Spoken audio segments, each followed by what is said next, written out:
व्रत कथा। एक नगर में एक ब्रह्माणी निवास करती थी।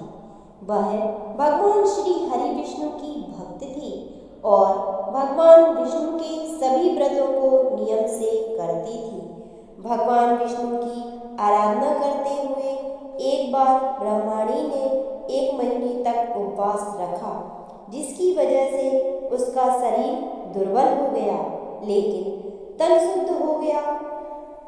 अपने भक्तों की भक्ति देखकर भगवान ने सोचा कि तन शुद्धि से इसे वैकुंठ तो प्राप्त हो जाएगा, लेकिन उसका मन तृप्त नहीं होगा, क्योंकि व्रत के दौरान उसने कोई दान नहीं किया है और बिना दान व्रत का पुण्य नहीं मिलता। इस वजह से उसे विष्णु लोक में तृप्ति नहीं मिलेगी।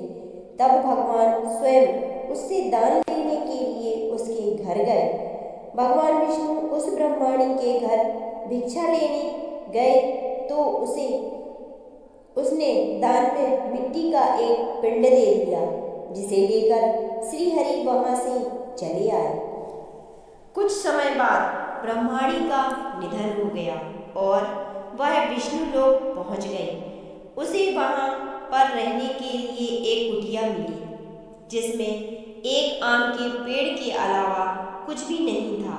उसने पूछा कि इतने व्रत करने का क्या लाभ, जो बैकुंठ में आकर भी खाली कुटिया और आम का पेड़ मिला। तब श्री हरि ने कहा कि तुमने मनुष्य जीवन में कभी भी अन्न या धन का दान नहीं दिया और यह उसी का परिणाम है। यह सुनकर उसे पश्चाताप होने लगा।